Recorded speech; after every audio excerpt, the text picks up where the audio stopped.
Hi, and welcome to the Creative Treehouse. My name is Robin Broom, and I am an independent Stampin' Up! Demonstrator in the United States. Thanks for joining me in the Treehouse today. Today's project is a Slimline card. Now, for me personally, this is only the second Slimline card that I've made, and this particular idea came from Sarah Douglas a few weeks ago. I'm implementing basically her idea, changed up the paper and probably some of the measurements, but just a fun card, and the wonderful designer series paper is really what makes this card pop. That and the Slimline Dies. So let me go through the measurements and the products that you need to recreate this card. So the first thing that you need, your base of the card. I used Highland Heather, and the Highland Heather is cut at 7 by 8.5. And then on the 7-inch side, you'll score it down the center, which would be 3.5. So 7 by 8.5 scored at 3.5. And then you've got your designer series paper, which is absolutely stunning. And it is I think it's the Flowering Fields designer series paper, and it will be retiring very soon. So if you don't have, and the package of this paper is just incredible, both sides, but anyway, all the beautiful tulips. So we're going to be using this, and this particular piece is cut at 3.25 by 8.25, and that is the exact same size as the die that we will be using. And that one, it comes from the Slim Card dies, and it too, I believe, will be retiring. So, and as far as I know, in the new annual catalog, there is not a replacement. So if you don't have this one, it's a set of 4 different dies that come in this one. And I highly recommend it. It's just so neat, the different things that you can do with it. All right, and then you'll need 2 pieces of white, the basic white, and they are cut exactly the same. They are cut at 3.25 by 8.25. So they are the exact same size as the designer series paper, because we're going to end up laying one right on top, and the other white will be in the center of the card. So those are your 2 white pieces.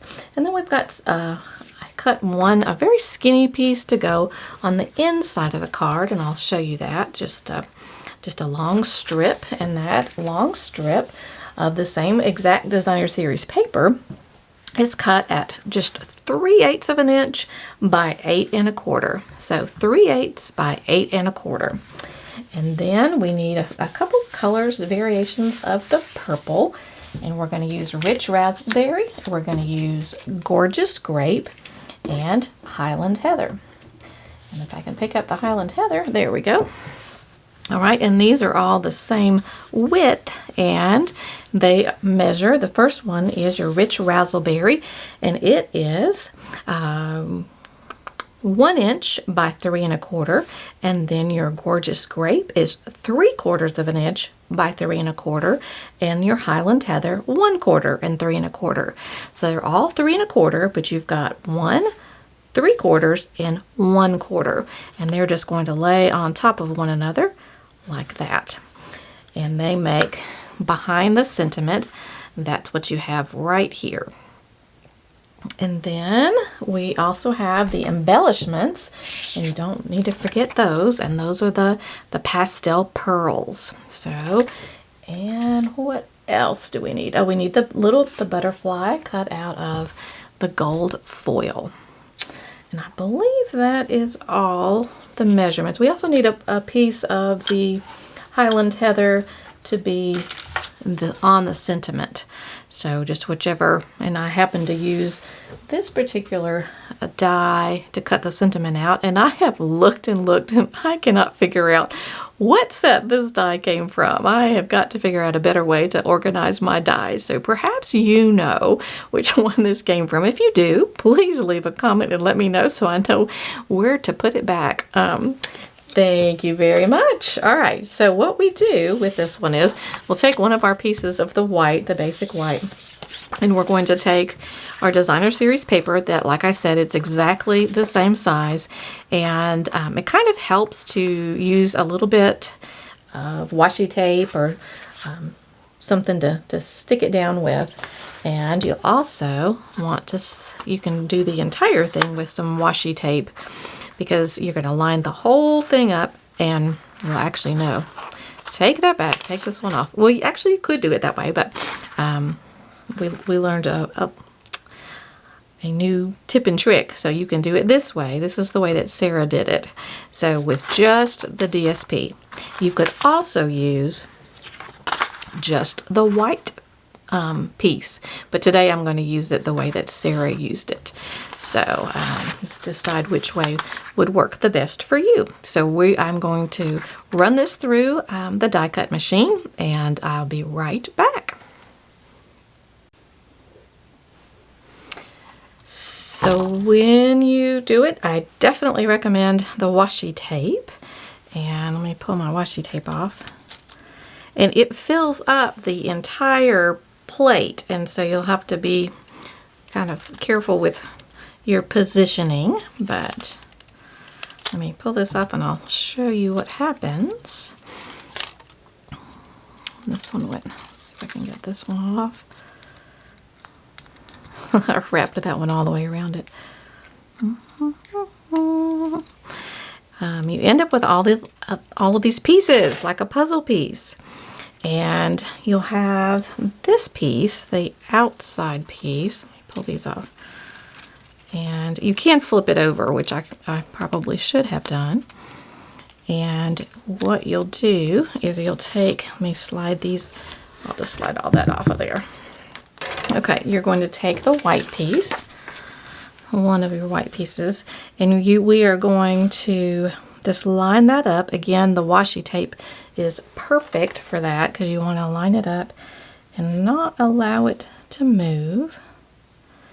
And because they're exactly right, you want to the same size. You have to kind of be careful, just don't want it to wiggle.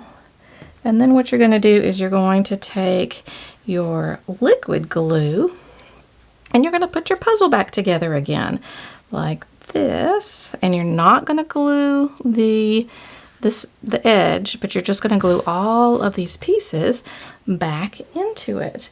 So let me grab my glue and I'll start the process, and then and just be careful. You don't need a lot of glue, and I would keep it pretty much on the inside because you don't want it to attach, because you're going to pull that off later. So we're just going to set each of these back into their spaces. I believe that one's this one. Let me see if this one should be this one. It is.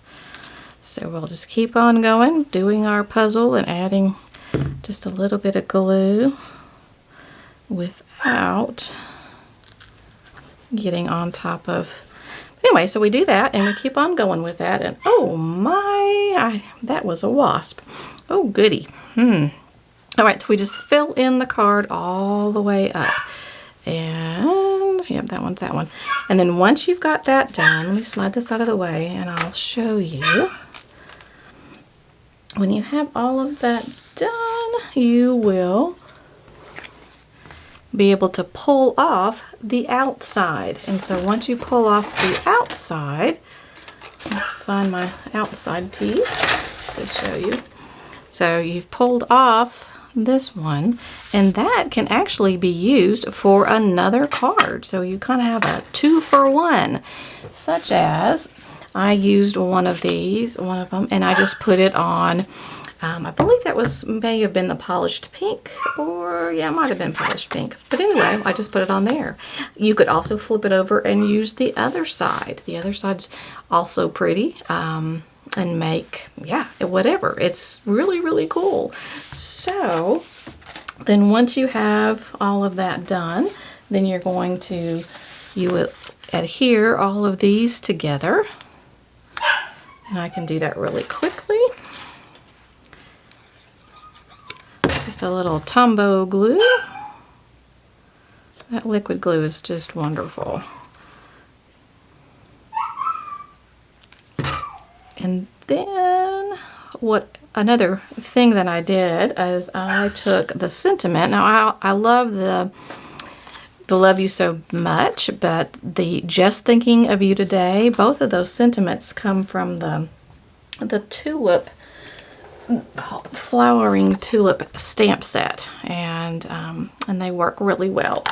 So, and I took that, and I also decided to give it just a little bit more dimension, I guess, and take the Highland Heather ink pad, and I just sort of did a little daubering all around it. And it just, I think it just adds something. It makes, because the card, the designer series paper is certainly not flat. It's just got all those wonderful, beautiful colors in it, and I think this helps to sort of tie it together. It doesn't stand out as much. It stands out just the right amount. And so I'm just taking the dauber and just going, and sometimes I just do just the edges, but I want it to go onto the sentiment just a little bit, just so it's darker on the edges. So there that is. And so I would then attach this, and what I did was I put this up on regular dimensionals, the regular size dimensionals, and then I used minis for the,